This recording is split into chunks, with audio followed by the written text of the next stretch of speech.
I don't know if you can point out. I don't know. Link to the An accident. packet. It's on my other computer. It's gone. It's all gone now. So I forgot to go over kind of the meeting today. We're going to quarterlies now. And that means for us that our agenda is just a little bit bigger because we're not meeting monthly. And so there is a lot on the agenda. We have a lot to talk about. I'm going to try and stop this at 2:30. A hard stop will be at 3. Okay, just fair. I will also give you a little bit of time to go check out if you have not. Jamie said the checkout time is at 11, right? So we'll do some sort of break sometime around there, right before that. I think that was it. Okay, so Kitty, can you pull up the minutes? And going on with the minutes here, since Josh and Kitty have put together an issue getting into that board packet that new way. Do we all love that way? We work good. Yes, okay. Since we are quarterly, that way before our meeting, your responsibility to go through those minutes ahead of time. So this is the last time we're going to go through the minutes. It's going to be up on the screen. Any adjustments we can do it then, but going forward, we're not going to do this part, okay? We'll just ask if there are any adjustments. So on page 1, where it says introductions. okay, just a second. Josh is sending an email right now. Sorry, just had a request. It says Okay, so where introductions. It says that Alba welcomed everyone to the meeting, but everywhere else it says Melanie was there. Last meeting. So we need to change that introduction section, that whole sentence out.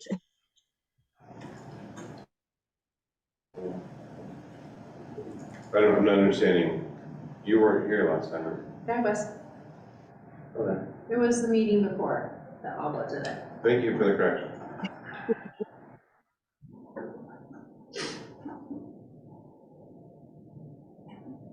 Good. Thank you.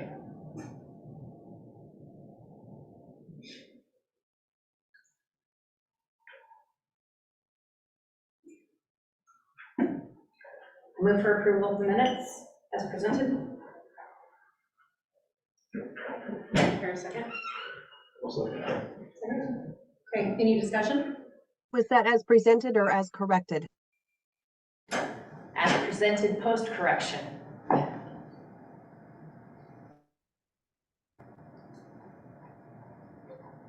Okay. All approved, please say aye. Aye. All opposed, state the same. All right, motion passes. Meeting minutes approved. All right, have any open testimony, do we? No, okay.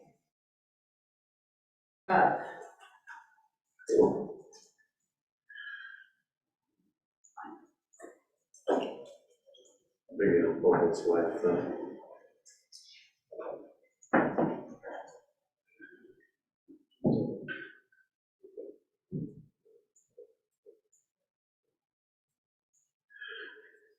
So I pulled up I created the same slide deck that I have been presenting it based on August's number.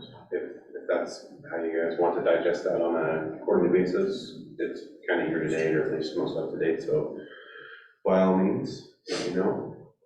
just 1 second, I'm gonna make sure our friends at home can see this. Okay, should we get it?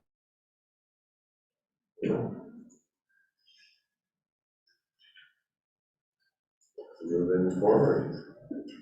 So, in total incoming tickets are 33,704, which is up 2.71 from last year in August. As you can see, we're still down 3.21%.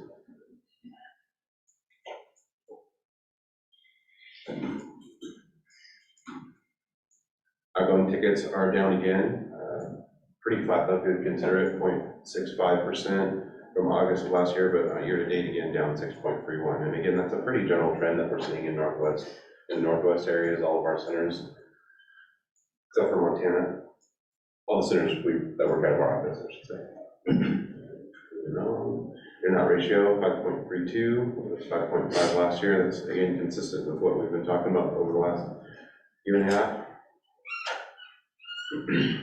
ITIC percentage is actually the highest it's ever been in Oregon at 74.33% of total locates. That's fantastic, which again is up from 7.94 last year. Hey, Scott, can you explain just a little bit on why that's important?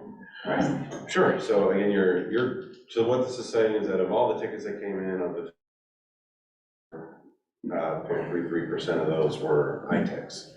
So your greatest discounts come through ITICs. There's several discounts that are in place for that, but your most expensive ticket is your phoned-in ticket. So you get certain ITIC discounts below that can actually be as much as I think $1.50 per ticket less. So if someone releases a direct release ticket that doesn't come to be reviewed, that's where your greatest profitability is. So I'm not positive for Oregon, maybe you know that for their contract, if they get over, is it 80% or 75% where they would get a discount? I don't remember in Oregon, I'd have to look.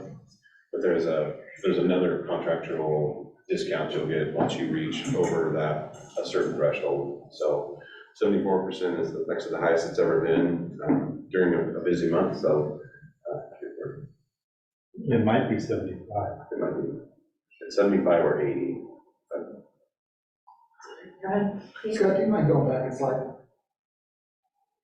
So this is the primary place where our revenue comes from for the organization. And so as we see the trending over the past several years, we've had great action, but we're still in a position where we're trying to project revenue for the upcoming year.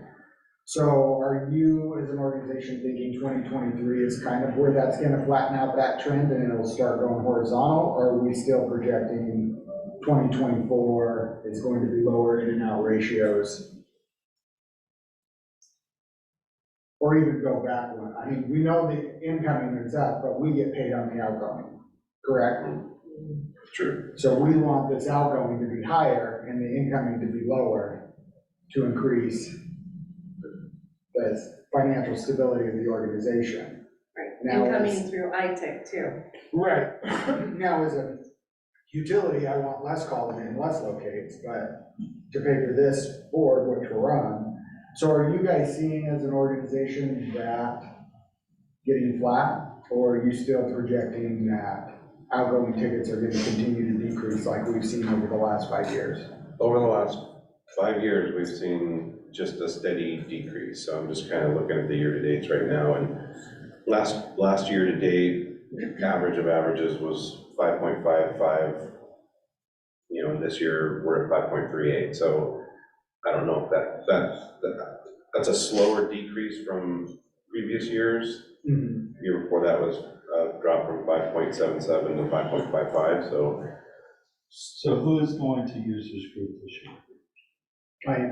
We're going to Kim, and I'm going to help, but it's mostly Kim that's put together a presentation on all the factors that are driving this ratio to drop for everyone across the board.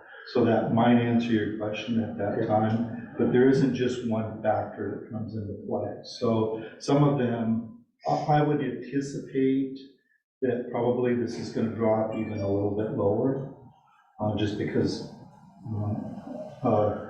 ongoing technology. Mm-hmm. And if you do bump up your ITIC usage, that will impact your ratio. There's other factors you're looking at.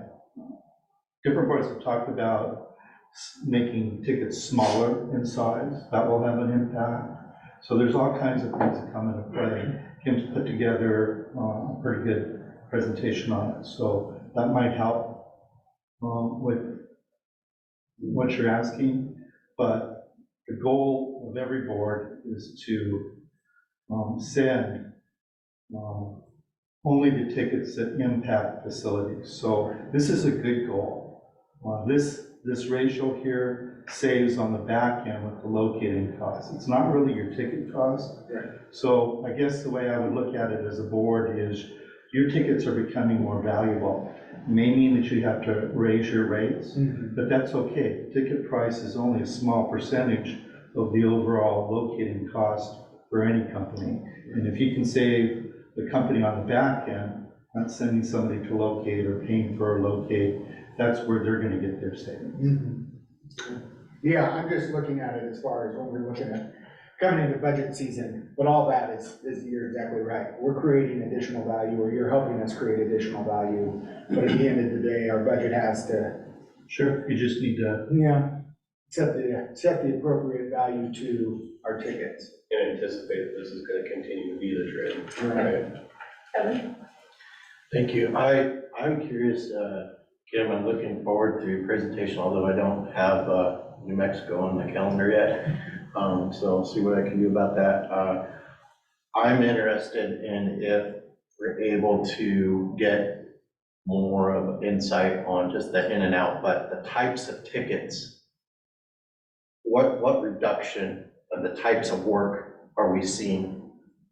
And that is gonna be a sign as to what industry groups, what's actually going on in the economy. So we're just not doing this 50,000 foot view, but the data is there per ticket on what type of work is being done. And if we see a decrease per type of work, that would be very valuable. I understand that the type of work is auto-populated to some extent, but then also variable language, so I know that might be a challenge. But if we're really gonna look at what's going on, we really need to take a look at who is not using the service as much the previous year. So type of work increased this year, inbounds increased this year. So are you really wanting to dive deeper into who is not being notified now? No, who's not using the service as much, so, you know. So he's saying, is there a decrease in fence installation or? By stakeholder group, I mean, who is not using the service as much? We know that the notification boundaries are constantly shifting. We don't know to extent at what level. There's a billing statement for every time it's done, but we have no insight on that yet. So I'm just trying to broaden the view here. Okay, who's not using the service as much? You know, if our tickets are going down, what types of tickets are going down? Where are we seeing a reduction of notifications, or at least members notified? That's all data that can be pulled from the fields that we currently collect through the one call service now. So it's worth looking into, and I'm looking forward to the presentation, Kim. I would just want to reiterate though that our year-to-date incoming right now, while it's lower than the last 2 years, it's higher than every year before then. I understand that, but we have no insight on what types of work is going on with those tickets, where where the reductions are in notification boundaries. You know, these are factors that really deserve a more study. So would like a year-over-year pie chart be a good way to look at that? I'm gonna see what you guys, what your thoughts are on that, and I look forward to the presentation.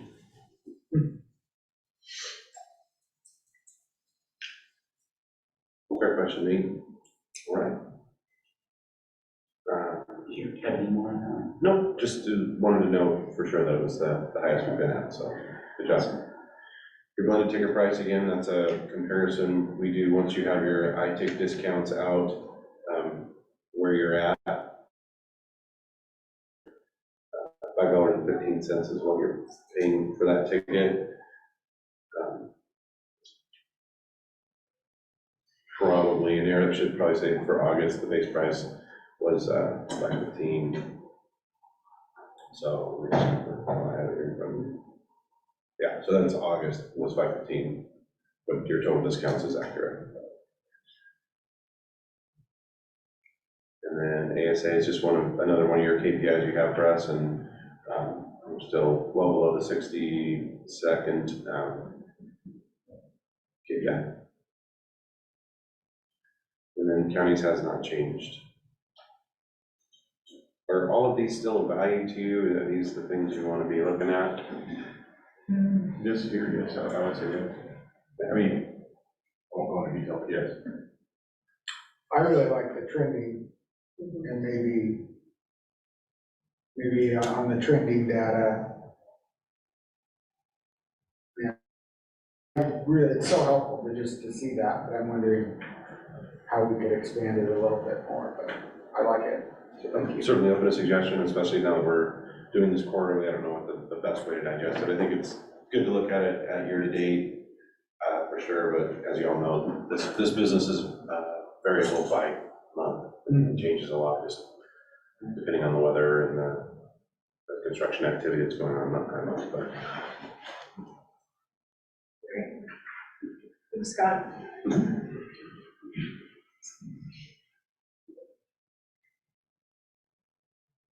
Anything else for me?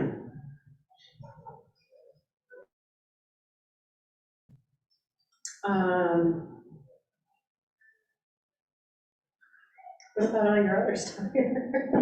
I'm looking at the agenda, our past due accounts,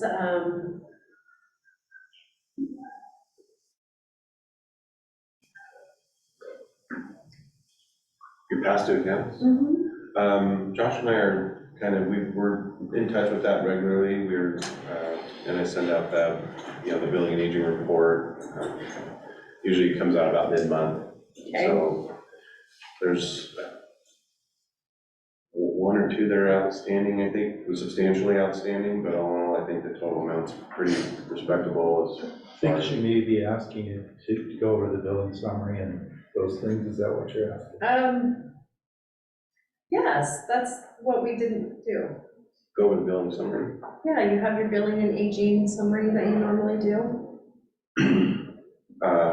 I'm happy to go through it if you'd like.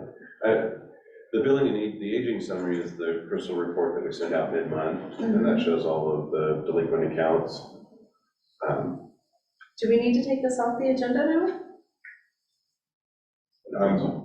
In the minutes, I just always reflect that it was sent to the board. So if it's not, I don't know that it's something we would review at this board meeting, but we certainly can. That's the bill, which is really just a compilation of all the data points that we've talked about, and they're broken down. Happy to go through it. That would help. Or I don't know if that's Well, this would be something that we would have to address before the meeting, something that I would like everyone to address. So to me, it seems like number 3 can probably be taken off. Is that what? I'm looking at Josh right now. You're thinking about combining number 3 and number 4, so it's just So number 3 was just skipped, right? We didn't do number 3 at all. We discussed it right on. You've already given them the authority to do it to a certain amount. Yeah, So why is that on there? that's what I'm asking. Right. And I'm sorry, I'm not looking at the agenda, so I don't. So help me out. Three and Just four. help me out with this. So it is an opportunity to ask questions about those issues. Everything is in the board packet, like Scott mentioned. Okay. We can adjust this to better reflect in the future, and if there's, like he was just asking, if there's portions of his slides that he shows that we want to add, something like the past due accounts or the the back billing or things like that, he could include those in those slides, and maybe we combine number 3 and number 4, since that's all Scott. Okay. But yeah, I think we're going to be covering write-offs during the budget and audit, or the treasurer's discussion. We're going to be covering the past due as a part of that discussion, so I think we're good. Okay, so how does everyone feel if we were to take it off the agenda Or we can have him just maybe go through this sheet right there to put it in his slides that he just did. What is your feeling on that? Do you want to know? To me, it's, I think the more value would be the past due accounts. I think if we had that as a slide, just to see, where we're at with that, what the board can do to help, we need to get, like, there was a time when we simply had something on, we got it rectified just because it was brought up here. Well, we noticed it in the packet too, but just an off chance that you're unable to get to view it, the packet before. So I would say that would be values, that would have value. To view it before the aging report? Yeah, well, right here, if he doesn't have it as a slide, we're gonna exit off the X3 and 4 from what I'm understanding. And then just add those slides, a few slides. So we would exit off 3, and then if we want to add something to 4, we can.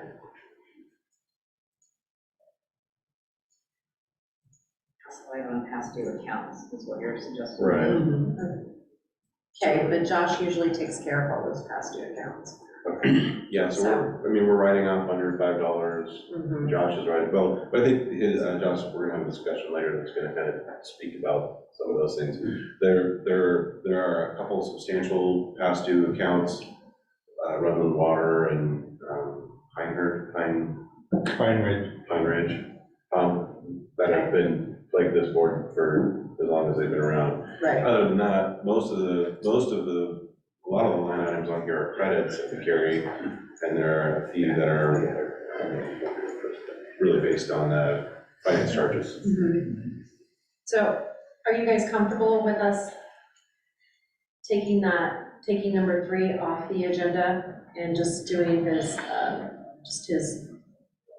operations report?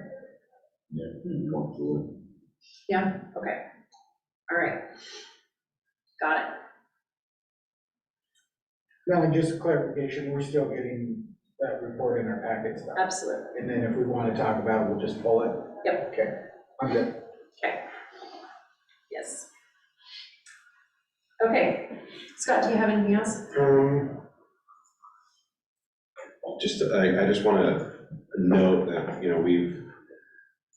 do every ticket that is entered goes through a process of quality assurance, basically to verify that the address matches the mapping, so everything's accurate.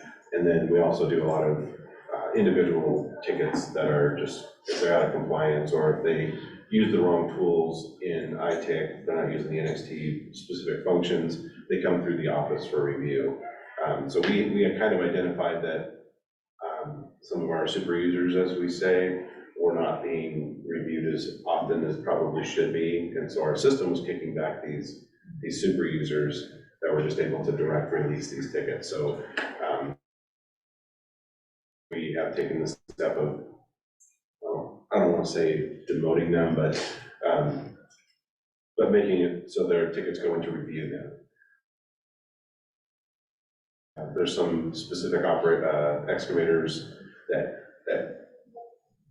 are in that category but don't have errors. So Wood Park's a great example of, they do a lot of subdivision work, and those subdivisions may not be on our maps, and so they're not direct. They're kind of in conflict because there's not a street there, but there is a street there. So we kept that privilege for certain operators that qualify. Anyone that gets demoted, if you will, I don't love that word, but anyone that gets put back to that different web user classification is being, they still have the opportunity to get back up to that super user. They still have to do 40 perfect tickets in a row. So just want to know if you might hear a grumbling or two about somebody that was, they're not for the moment, but they have the opportunity to get back up. So it's just people that aren't using the tool correctly are being retrained and then pushed back up.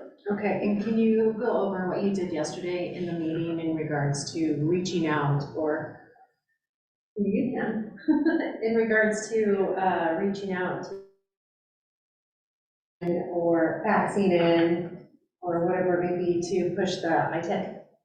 Yeah, so Brian is one of our 2 iQuick tick coordinators. If you haven't met Brian, or Kevin, those are our two guys that handle all of our web products, and I take outreach, so you can speak real quickly to. Playing yesterday, I've been doing all kinds of outreach to folks to get better trainings for the webinars. Webinar trainings for some really good, they're aware of the new system. Not only the current users, but new users as well, phone callers, so we're running reports all the time, and I'm actually sending out info. Like top callers, we've always focused on top callers in the past. The last 6-7 months, this digging season is to actually try to get a lot more of the low-hanging fruit. So, if you run a report over the last 3 months, you're going to get a company that's called in 50 tickets. Well, there's a lot of people that have called in 2s and 3s and 1 ticket. So I've been trying to reach out to a lot of those folks. Besides with the increase of the IT use, that it is bumping up slowly, surely. So we are reaching out to any and all callers.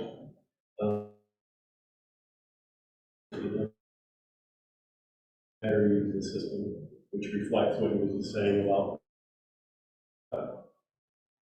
QC, they call super users. A lot of those super users are, I don't want to say holdovers, legacies from the old system, 2.0. I mean, we always train people to 40 tickets, you get out a review, and basically you can background tickets and release them.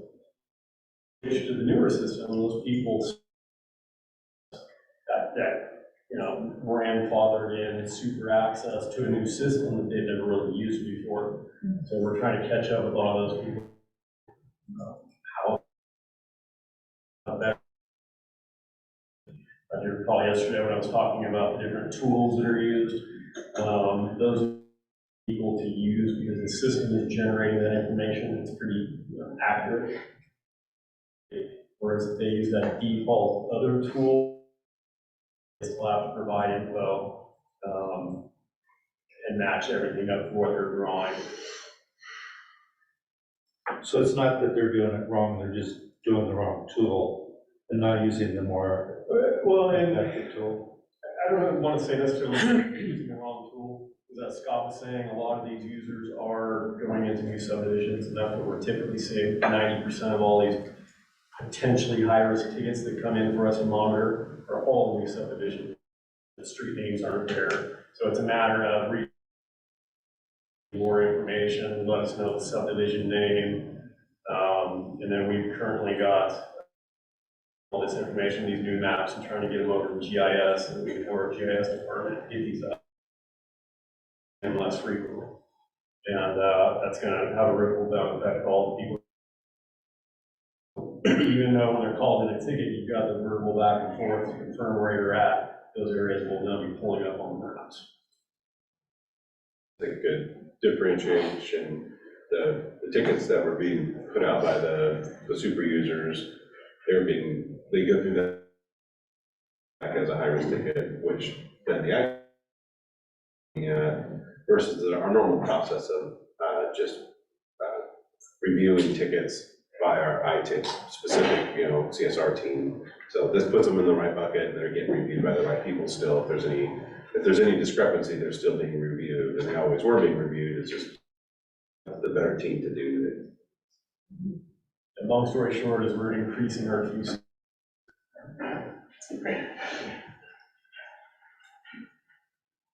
I have a question. Sure. We got a couple questions, okay.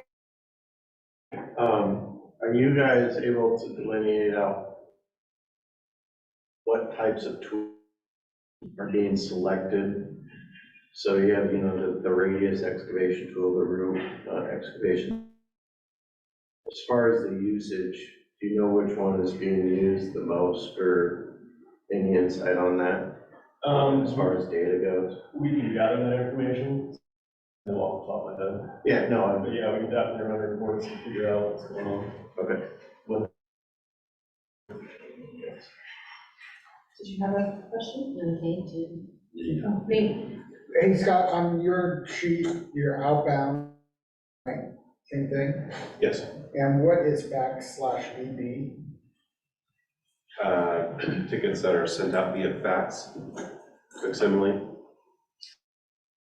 Did we talk about a plan to address the people? Am I remembering that wrong? No, I think we did talk about that possibility. Just because I'm looking, like, City of Salem is still getting 1,600 faxes. You know, and that's a significant. Salem, and then the what, I mean, we're still sending out 7,300 faxes. I have pushed to get vaccine off for a very, never gone to a motion to actually eliminate it. Not gonna reach out to those larger users and ask them why they're still faxing? Am I crazy? Am I remembering? No, you're right. No, We you're can right. just go back and look at. I think it should be eliminated. I know my company is the only company that has sent in faxes. There were 6 last month, and he's the winner. He's the chicken dinner, and, You're talking inbound though, I think. This is. yes, but this is outbound, so I feel like it needs to go. Well, we, I mean, why are we doing vaccine out, or why are we doing that? Well, we've had this conversation, that Nate's alluded to, right? We had this conversation. We just need to go look at the minutes, because there was action towards it, whether we were going to reach out or eliminate it. So, I know, it was either Salem or. It was in 2022, like in the. Something Kitty or Josh could dig up for us. Yep. So, you know, I just feel like vaccine needs to just go. So that could be good. Yeah, what's up? I Josh, think most of them. is the response type in the one called concepts contract? Yes. Do you need anything from this board to direct you to ask for revision to the contract, to remove that? For that, are you talking about average seconds to answer? No, Oh, the I'm sorry. facsimile responses. Oh. Let's start with finding in minutes what the previous discussion was and what the board decided, or if it was committee, I can't remember if it was committee or board. And then we'll be back in December and we could address it there. We could just clean the slate right now. If it's in the contract, Let and me if take it a look. requires a contract revision, the board could make a motion today to direct you to ask for an amendment to the contract to remove that particular outbound ticket type. You just need to tell us. We don't need to go into the contract ever. Okay, You just need to direct us to do that. so, Whatever, I would wait and see what the conversation was before, and then go from there, but all you have to do is direct us to stop doing it. Yeah, Yeah, it's- I would suggest, though, you give these users some heads up. dates. But I think it's actually in statute that we have to do fax. I think that's why we couldn't eliminate it. I thought part of the statute was a fax option. I don't think so. I don't think so. I don't think I that's. think this is all operational too. So- To answer your question, Jessica. Okay, so let's follow up with this Okay. next meeting in regards to vaccine. And then Scott, can you, it would take you to eliminate the vaccine outbound? We just turn it off. Okay, and we need to know how many are 7,300. 7,300 A lot of Tickets. companies get multiple tickets. tickets? Not vendors or clients. That's how, but if we just turn it off, if they're used to getting their notifications, we have to. That's good, Frank's point. You can't just turn it off, because we got to send them somewhere. Yeah, They have to give us somewhere to send them. And that would be actually be an able email to- address. Use it. You can't, you know, even if you get them trained up on the computer, you have to make sure that they're ready to use that. Otherwise. So is that 7,300, those people that are small utilities, that are doing their own locating and not utilizing NXT or iTech? Looks like 129 entities still receive fax. But the top ones are like City of Salem with 1,600 a month, Avion Water Company 415, Grants Pass 332, another Salem Electric 294, Grants Pass 290, Medford 288. Like those That's are just all. a phone call, your email. And if we can get those fixed, that maybe pushes our ITIC numbers up to get the discount. So not only do we save on the cost, but I think we charge an additional cost for faxing them. But most of these organizations I think we hit that charge, cap. I think we charge the board 25 cents and you charge the members 27 cents. Is that right? Yeah. You make 2 cents on every fax. But most of them hit that cap, and so we're really not That's true. recapturing that. Yeah, a lot of those faxes too are multiples, so Salem might be receiving email and fax. Okay, So it's, can we, so there might be a big. They're not. If the email FTPW web, they're not. It looks like they're just getting faxed. all right, can you follow up on that, Scott? And let us know. You're wanting to know what it would take to turn it off? To turn it off, who is involved, and like you were just saying, is the fax just a second notification of the email? It's definitely both, so, I mean, to Nate's point, it's, some have both. No, and yes, and some, so. And then maybe when you find that out, you can start reaching out to those people. We're definitely reaching out to fax users, to try to get them converted over. Uh-huh. If I'm understanding this correct, this is for outgoing tickets, not incoming tickets, which would Outgoing be tickets. NXT to begin with. Right, but Tell them, maybe tell they them don't they're have, receiving tickets. maybe they don't have a ticket management system, that's what I'm saying. So it could be LTM. Is the board in agreement that regardless of what past minutes state, unless there's an actual board action or resolution, that we can direct staff and CC to just drive that campaign to get rid of fax? Well, maybe there's a reason why they're still using fax that we don't know. Well, sure, but we can start the campaign, I mean, and say, reach out to every one of them and see what, and they can come back and report that. And I'd be in favor of making a motion to do that. Okay, so you're saying to start the campaign of. It's in the board report. Data mining and outreach, so essentially getting rid of the fax output. Master report. Yes. So if you go in there, you'll see at the bottom all the tabs. And So it's they outbound. we discussed this before, and it's not gone nowhere, so we need to allow Josh and Kitty to carry the torch for it, and then follow up lists with all their CC. outbounds, and then you go to top of Report back. I honestly feel like we need to see what we did before. Yeah, I vaguely remember some conversation about message delivery about this topic. And I'm also wondering too, since we've had a reemergence of connecting with the associations that we all represent, going to those, plead for an outreach. So not only going to the user themselves, but then go to the associations that we represent, or that you guys represent. I think that's where we're starting to see some change behavior when, the associations are starting to recognize why we're here. And involving them is a good outreach strategy. That sounds like that's kind of what Mike is proposing, yes? Right, I mean, I think we need to let Josh and Kitty, Josh specifically, just carry the torch. Give us an update, be soon. I don't know if we need a motion for it. No, we need to collect some information for you and. Yes.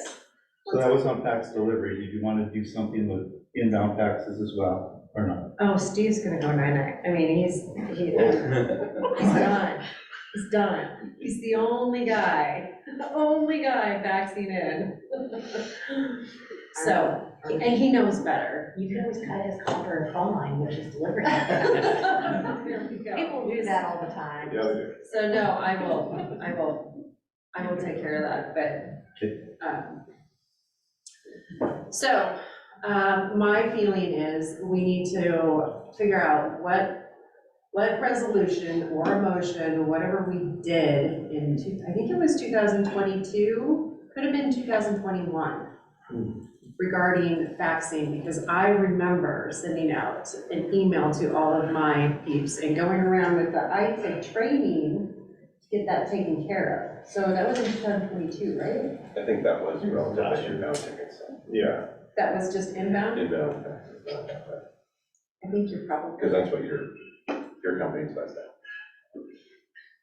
At least we have some direction here on whether we're looking at the minutes and then mining through it. Now they have direction, so. And we'll get a status next time and then possibly make a motion to have it proceed. I think that's the best way to go. I can come up with some comparisons of how faxes are being used on the outbound, what the impact might be, and maybe some suggested next steps. Yes. And also sell what we're paying for as far as the ticket management system. If some operators might not spend hanging on to that fax machine. So Exactly. that might be part of, why they are reluctant, is that they don't have one, but we are paying for one. So. Agreed, okay. Just be a So good we'll put that spot, on the agenda for next month. will this be a good spot Or to sorry, use the UCCs to discuss it with their, because I see a couple of my UCC utilities on this list, and I think I can bring up UCC meetings to try and kind of suss it out a little bit too. Yeah, and again, that's where we're happy to send Brian and Kevin to those UCCs. It might be a great outreach, because most of them are smaller companies. Perfect. All right, so we have a follow-up from June on positive response.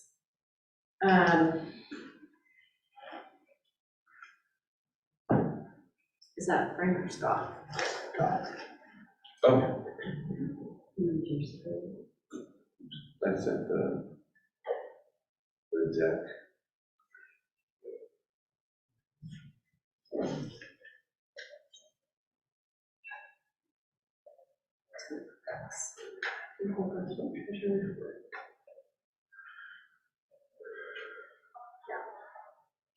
So, as you all noticed, we've been working on a positive response increase campaign over the last several months. So I think we started, well, we'll have the dates in here. We have some slides of what we sent out from creative via email, web pages, banner ads, social media.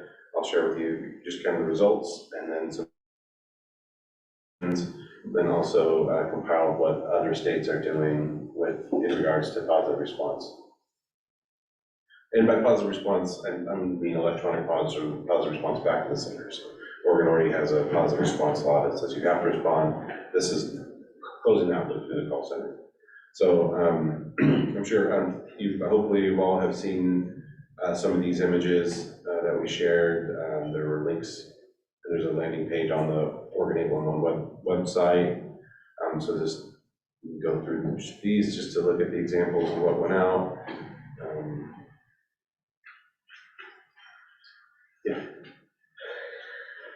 Kitty, are we sharing? Only was question. Is Is that not showing, guys? I'm sure.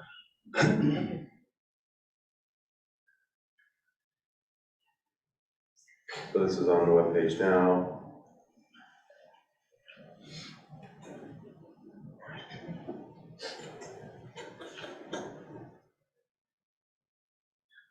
Yep, yeah. That's right.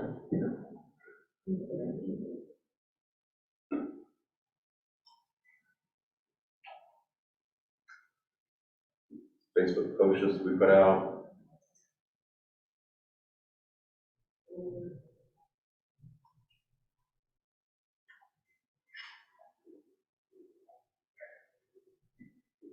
And then just kind of the results. So prior to April, there were 170 total members signed up for positive response. 23 additional members have signed up between April and July. So just kind of compared it to last year in that time frame, we gave you to normalize a little bit. So there was only 12 that signed up last. So I think this campaign was a success and that we doubled our number of members here.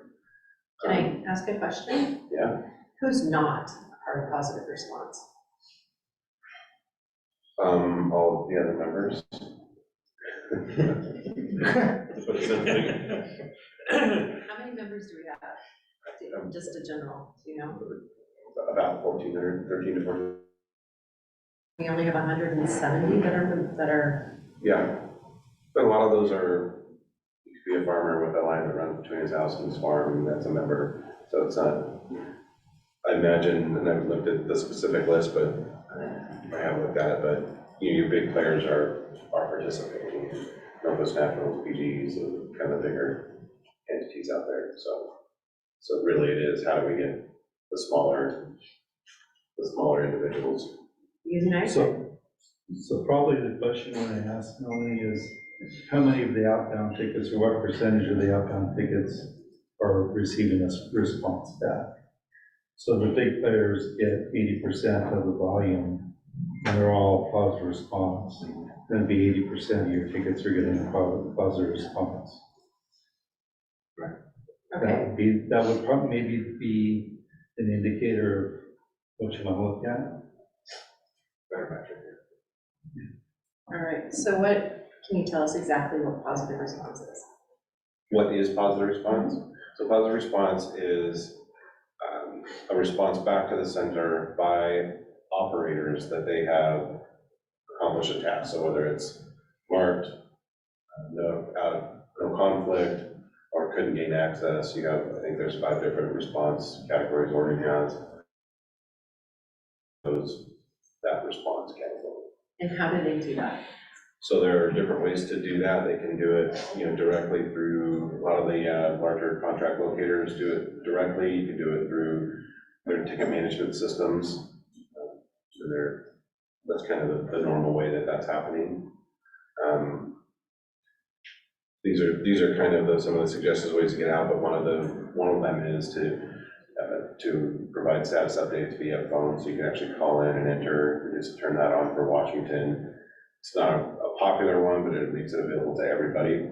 You know, so literally, if you're just a really small have real small locate responsibilities, you could do it very on Okay, so our smaller contractors, we could turn on a positive response, have a mandatory positive response, and there is a way for each and every person to actually have a positive response by just calling the phone. Yeah, it would just be a phone tree that they can call through, and they enter their code, and then they select their ticket number, and then status it. Okay. I think we're more than we need to. I think what Frank said on the metric side of it, I think we're getting to 80%, and maybe even look at it as in, because he's so right, there's so many of those that are pipeline, you know, through the agricultural areas that they're not going to do that. And we wouldn't expect them to do that either, right? I mean, to go mandatory positive response up to a certain amount of notifications, maybe.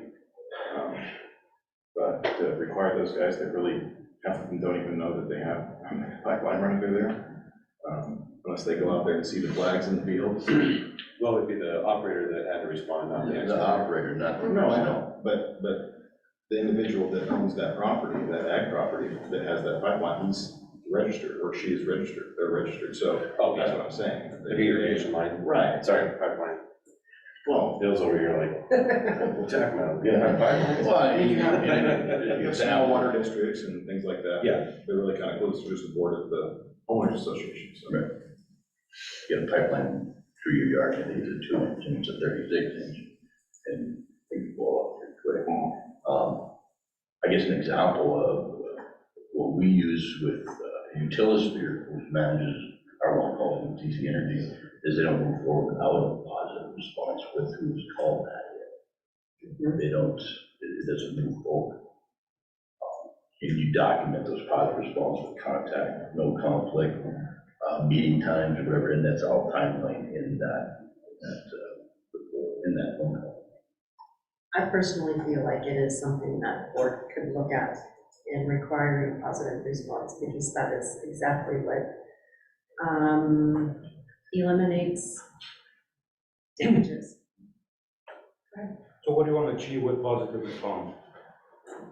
Well, you don't dig until you get a positive response from everyone. No, that's not positive response. Positive response is a response from the, let's say Comcast, to the excavator who's calling in if my line is marked, not marked, if you need to stand by, whatever, something else. One of the reasons why we are trying to get this positive response is to accelerate the process. So once everybody responds on a ticket, the excavator is allowed to dig without waiting for the life of the ticket, or without waiting for the ticket to close, the 48 hours. It's true, it's putting, based on the excavator, more information, marked, not marked, no access. And then he can plan his action from there. If it's no access, he knows that he doesn't have locates on the ground.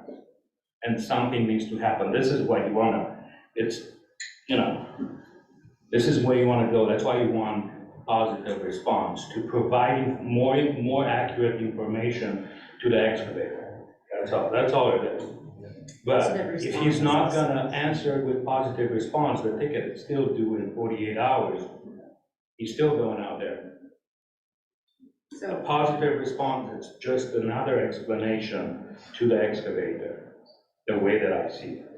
okay, There's a few different ways you could look at positive response. First of all, it closes the loop so the excavator knows ahead of time before he gets out on site that he's not missing some marks. And if he is, he can plan around it. Second of all, you're right, if all the marks are there before the due date of the ticket, he may go ahead and choose to go ahead and dig earlier.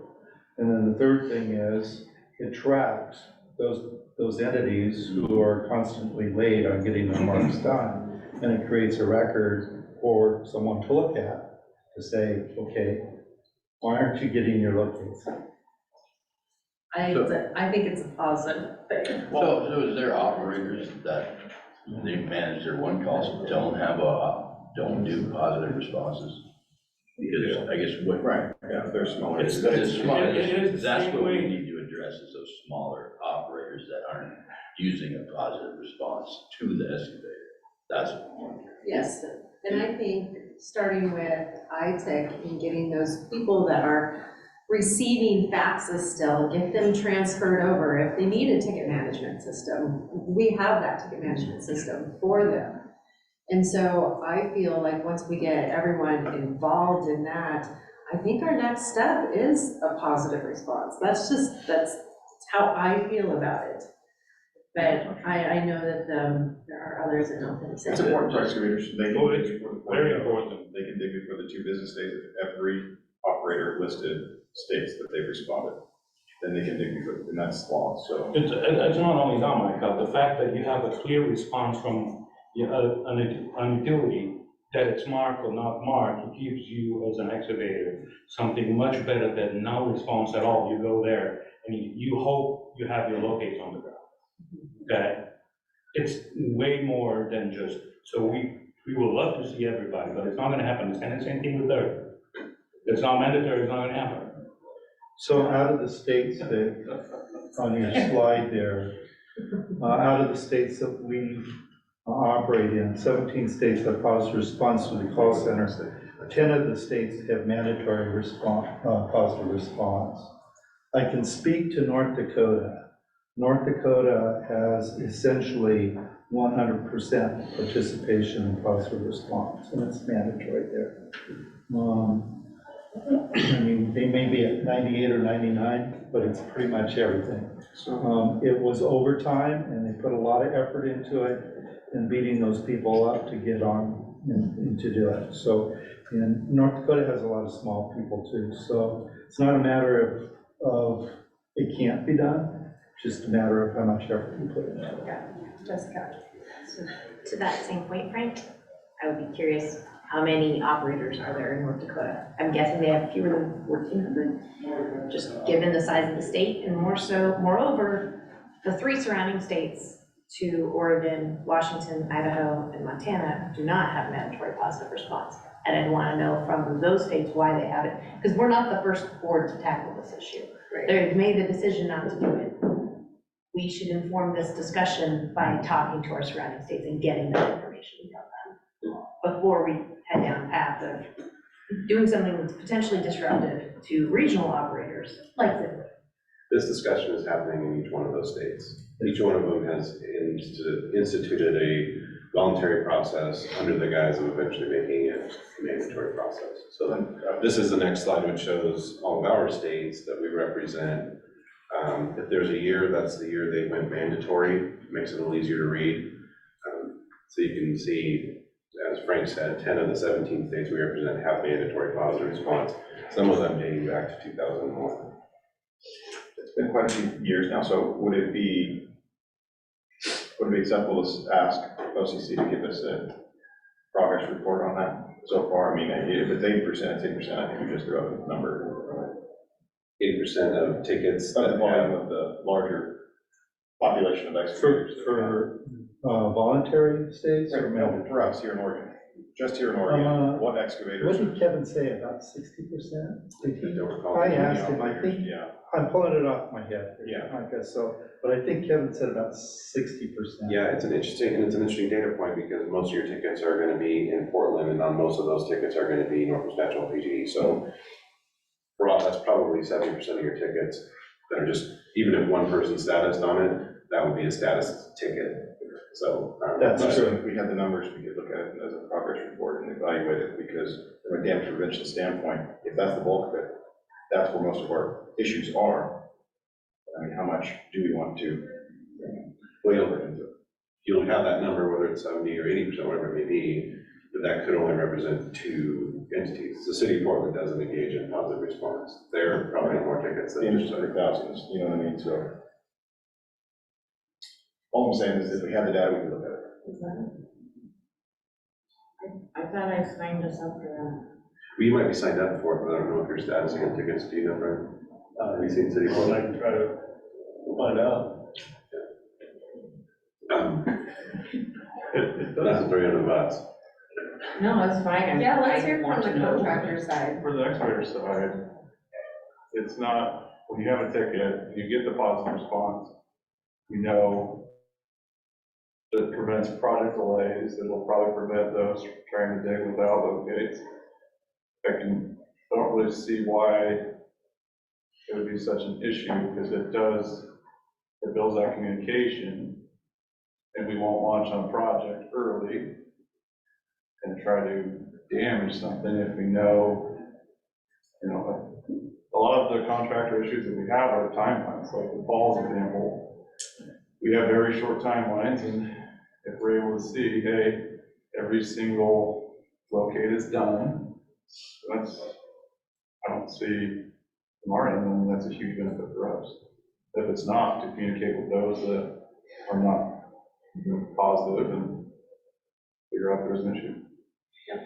I think it starts with the ticket management system and the smaller contractors.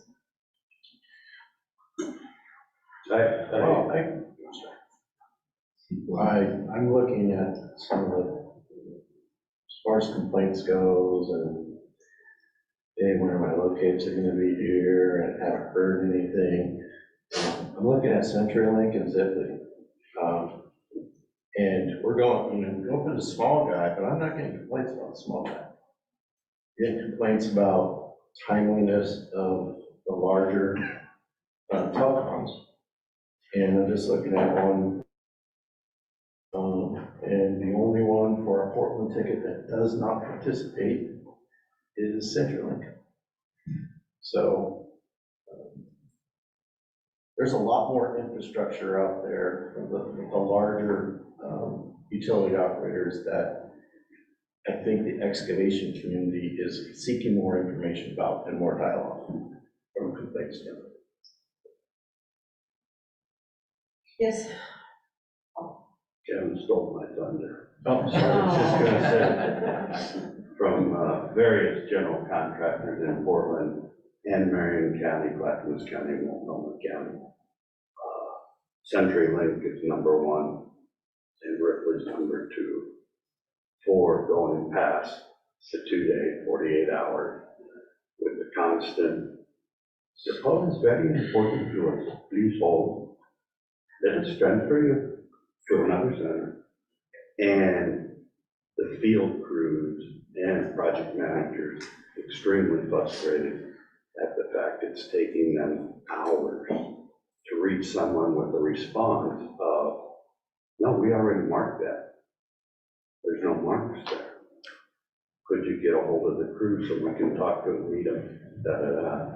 And just as Kevin said, I've got concerns for the smaller entities, but we've got major players that refuse to come back. Because I do believe, whether it's a litigation aspect, but they just don't want to be putting down positive responses, i.e. when they know they're not within the 48 hours. All right, so Scott, another report. I'm thinking that we need to understand who is not a part of positive response and possibly why. But did you ask about why? And possibly why, yes. That's a list of 1,300. 1,300? 1,300 companies, not two, as being, and I want to be very clear, the purpose of this board is not to adjudicate or in any way litigate the activities of a single operator. We're talking about policy. Absolutely. So I think that we all need to be mindful, unless we're talking about our own company operations, probably shouldn't be throwing others under the bus. It's a recorded public meeting, that's not appropriate in this venue. Moreover, when we're talking about mandatory positive response, we don't have mandatory positive response. We know the vast majority of operators do not participate in it. And if that's an issue we want to tackle, we should tackle that as a matter of policy and follow our own process, which is to refer this dialogue to a committee for vetting, not try to tackle those issues in a board meeting. Understood. So can you grab a report? I would like to understand who is not a part of positive response and, maybe why. From volume and how it really plays out with damage prevention. I mean, so if we're successful in this campaign of being voluntary for the last 4 or 5 years, I would like to see where we're at with that, so. Okay. So you can certainly pull the who, that's very easy. Right. Brian pulled it. There's 3 pieces: ticket volumes. So we want to see ticket volumes, so that what you had with Multnomah, Marion, so ticket volumes versus who's responding and how many in that ratio there. So we can get a list of who's not, which is going to be good, who is, and weigh that against the tickets and incoming tickets. So our volumes, basically. And typically the volumes are going to be high in bigger areas, the Portland, the Multnomah, the Washington, Marion. What I'm saying is that why are we wasting time with it if we've been successful up to this point? And we won't know that until we see it. So. Okay. Would this be something good to refer to the ad hoc data committee? Jessica's point for that. Good, yes. There's a committee for it. There you go. So send it to the committee. So The best way to go. All right. Send it to continue. the ad hoc. The ad hoc data and.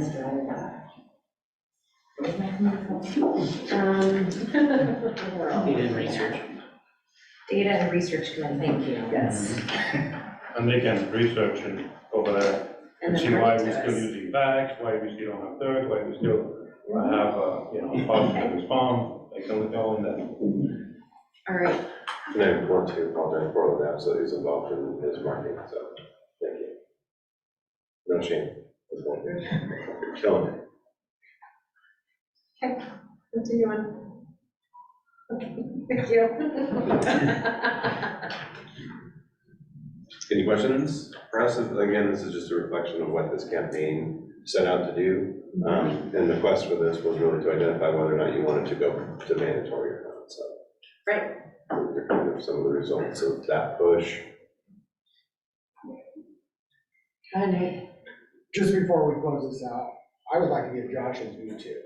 And I think it's important that Josh kind of says his feeling, like, is this a direction you think we should be working towards? Do you see this as a positive? Do you see this as something we need to invest our time and resources and effort into continuing? Like, where are you coming from on this topic? positive response, definitely more so than the fax issue. I think the fax issue, I put that very low on the list of priorities because I don't think it gets us anything. I don't think it fixes a problem, really. It's just an antiquated model that some people use, and it's not really going to help our finances or our operations significantly.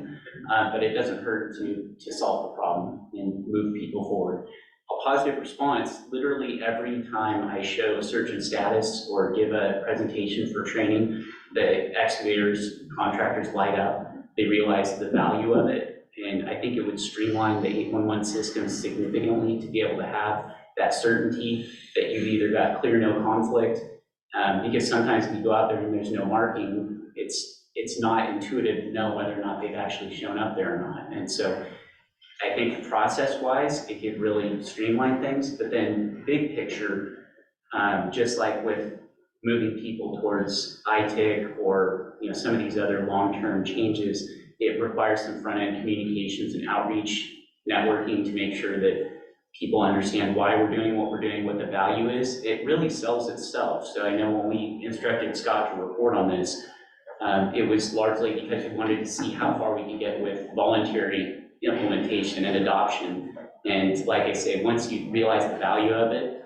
that it helps keep the utility from taking unnecessary phone calls or contact to figure out if, for the excavators to get what they need. And then from the other side, they've got the certainty. So it benefits both sides. And it's for those who aren't using it now, it's going to take some time to figure out adoption. And so that's a long answer to your question, but I do think it's absolutely relevant, valuable, and I agree with Jessica's position about sending it to committees so we don't. Because one of the things I heard from almost everybody at this table when we did our one-on-one interviews is want less discussions that go on without resolution. And I think that's something that could be better resolved in committee with a recommendation or at least some findings, and then we could come back and have a more meaningful discussion here.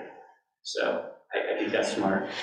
And I can do an issue summary if that would help too, along with Scott's research. We could combine forces, Wonder Twin Powers activate, and come back to the board with something. Okay. One more comment, and then we're going to quit this discussion. Go ahead, Kevin. I just wanted to ask functionality of the existing positive response.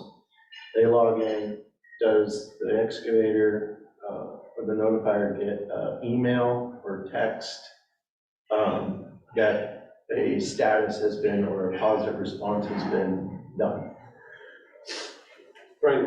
Yeah, for the state of Oregon, they will receive a notice once everybody has responded or at the working end date. Individually or once everyone has responded for the ticket? Where are utilities? They'll get one receipt of it. You can set it up whatever way you want. Most states only want one notice sent out because they don't want, contractors don't want to be bombarded with a response from every facility operator on every ticket. So as right now. So right now, it's once everybody's responded on a ticket or once the due date has been reached, whatever comes first. But if someone is not participating, then that notice won't go out? That notice won't go out until the due date. Till the due date. So that's how our system works, but CenturyLink may send out tickets from their system, or Yeah. Charter may send out tickets from their system. And that's what I would call an enhanced positive response, which are two different things in CJ's best practices, which, we probably should look into that dynamic as well. So. Just be careful when you say enhanced, because under CJ, enhanced positive response is where the facility operator on the response back to the contractor gives them a link, and that link gives them actual information from the facility operator's database. Thank you. All right, thanks, everyone. And every ticket gets posted online with that response. Okay, we are going to convene, or we will reconvene in 10:15. I'll let everyone go and check out, and we'll see you at 10:15.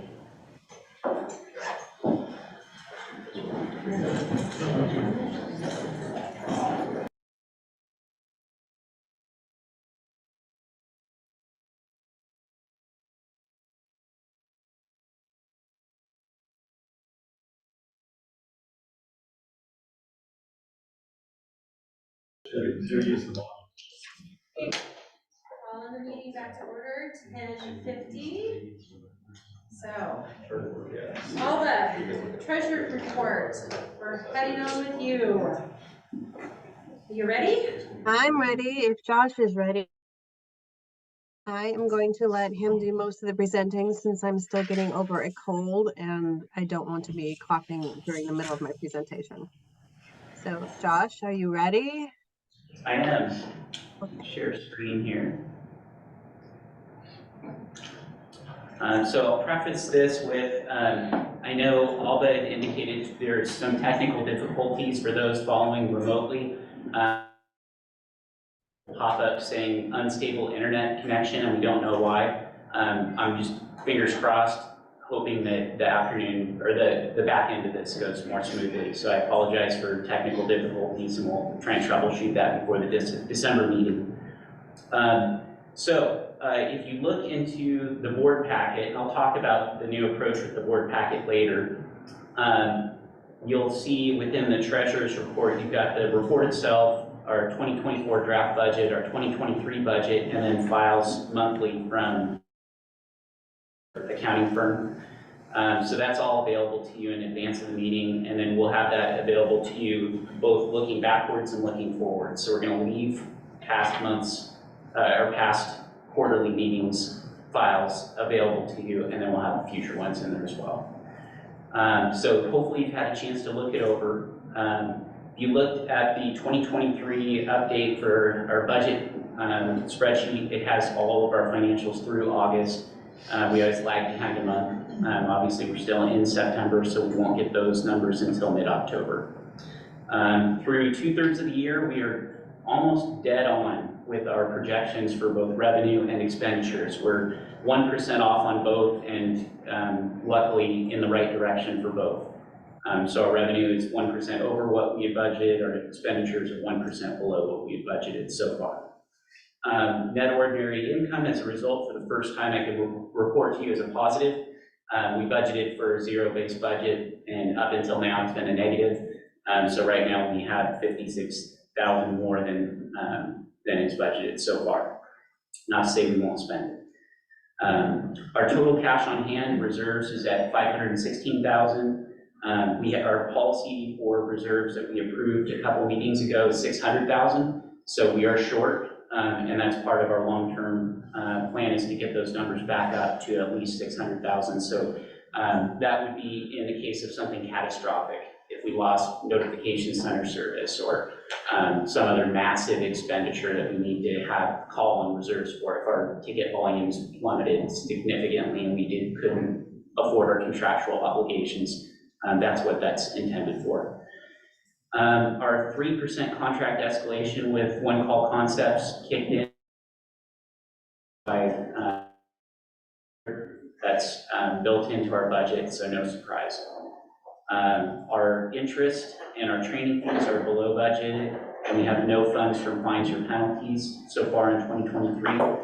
Our expenses over budget are unchanged from previous reports, and that includes our joint state support amount from last year that carried over to this year, banking account fees, and our payroll. We did start charging for shipping for short orders. This was brought up yesterday at OUCC, and that's to help share in the costs and stay on budget for 2023 shipping costs. If you're interested, Kitty could report on that, but the shipping costs were a significant part of our dormers line item in our budget. And it's still a very affordable cost for members to be able to get items from us even after paying shipping. And there's also options for not having to pay shipping if they pick them up themselves. Most other categories are as expected. I don't want to spend a lot of time on this write-off because one, we're addressing finance charges later in the meeting. But for a $9.29 write-off, I just want to scale the discussion appropriately. It was Oak Lodge Water Services. It was an amount that Scott and I worked through, and then per our policy, the executive committee approved to write it off. So that's gone. There's another pending request from Portland Water Bureau, but we're waiting for that finance meeting before we decide what to do with that and other ones like it. We started the budget for 2024 And the draft spreadsheet is available to view. We're going to talk about that during the budget and audit committee portion of the discussion. But we want to get that initial draft in front of you now, and it's a little bit earlier than we've done in previous years because we're not meeting monthly. So the idea is we'll meet as a committee again at least one time before the next meeting, bring back the final version to approve in December, January at the latest, and we'll be in good shape. I don't intend to do a revised budget like we did for last year, because I think we've got a better finger on the pulse of what's happening with our revenue and expenses. The initial draft was significantly over budget as far as trying to decide what we're going to spend next year. The current draft is still about $60,000 out of balance costs, which we'll talk about with staff, and also the One Call Concepts contract, which is the lion's share of both our revenue and expenses.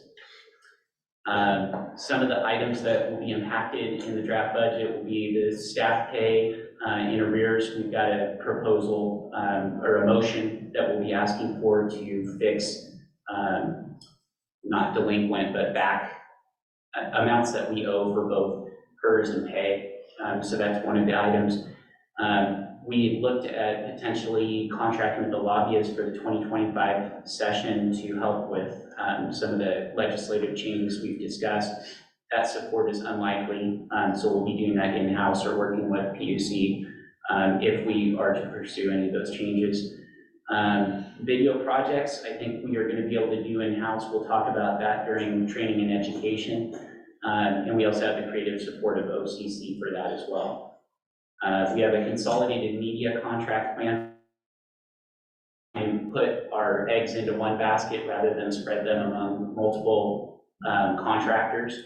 And there was a discussion yesterday at OUCC about working with Alpha Media, and so there might be opportunities for us to even combine efforts with some of those buys as well and get more economies of scale by combining resources with either them or with other utilities who are doing a lot of the same work we are and have budget for publicity and outreach. We're looking at the travel budget. We go to the Alliance meeting, the Common Ground Alliance annual meeting. We do want to continue going to users group. It's one of our most valuable networking opportunities and following trends and updates in the industry each year. And then looking at deferring the financial review to early 2025, which would save us approximately $10,000. Since we just completed a full financial audit at the end of 2022, it would be within our policy to push that out 1 year and do it in early 2025 as opposed to this year. Some of this Scott has already covered. The tickets are down, the impacts our bottom line. So as outgoing tickets go down, that's also how our revenue is generated. So that in-out ratio is something we're following closely. Our deferred liabilities that I mentioned, to get into more detail, our PERS and pay are in arrears approximately $76,000, and this goes back to 2020. And there's an ongoing monthly cost as a result of that. That'll be approximately $2,071 that we're putting into the budget for next year. We're looking at creative solutions, and one of the motions will be to reprioritize these line items that are shown on your screen. And I hope that isn't that showing. There are people at home. That these line items, these are amounts that we can avoid spending this year to lessen the amount of reserves that we have to tap into to balance our budget for this year. And there's an opportunity for me to amounts is a step increase that was approved at the last meeting, and that could be deferred to January 2024 if necessary. But right now, I think we can do it within existing reallocation of funds for this year and potentially using some reserves to get us through until next year. So another consideration as a part of this that I just want to plant the seed for the future is with the guaranteed escalation of cost for staff, we need a guaranteed escalation within our service tariff, and we don't have that right now.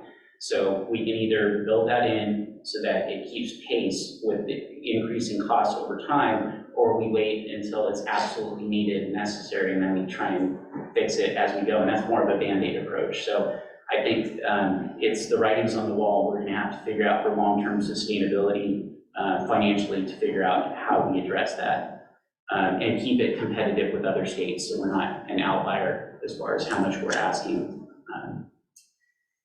The policy and procedures, we're asking to have that issue referred to committee, because if not addressed, it could pose an unfunded liability just for our staff paid time off. That's roughly 500 hours, and it's not all vacation, it's inclusive of sick and personal business leave. But that, if we don't address that, then when either one of us are either retire, accept another position, or terminated, then that amount of hours has to be, we have to have a policy for that. It's necessary. And then our invitation to bid for accounting and payroll services is dependent upon PERS activation, which then domino affects our possible contract with the Department of Administrative Services for payroll. And then that would then determine if we're asking an accountant to also provide our payroll, because we don't want to double up on that or we're paying for it twice. So a lot of activity there, and I think before the motions, I'm going to open it up to questions, because I know I covered a lot of ground there. But just as a quick heads up, we're going to be asking not only to approve the treasurer's report financials as we do every meeting, but also to approve the $63,000 in proposed changes to our existing budget of just reallocating those funds from one line item to another, and potential authorize the use of up to $30,000 in reserve funds to cover the shortfall only if necessary. I would say the likelihood of meeting 30,000 is very low. I'm thinking it's probably be more like 10,000 if we need to use that at all. And then lastly, I'm asking the board to approve the transfer of the full balance of our UMPWA account to the state and local government investment program and closure of the UMPWA account. That will give us liquidity, higher interest rate, and it's kind of a no-brainer. So, and it's approximately $125,000 that we'd be transferring over, so it's not insignificant. It'll make our money work for us better than it is now. So, I'm gonna take a breath. We'll open it up.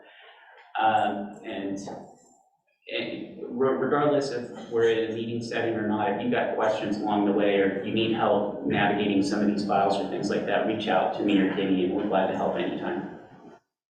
Josh, will you scroll back up to that totals the 63,000 so people can take a look at that and know what you're talking about? Are you able to see that? Yes. Okay. With the 63,000, what this has to deal with.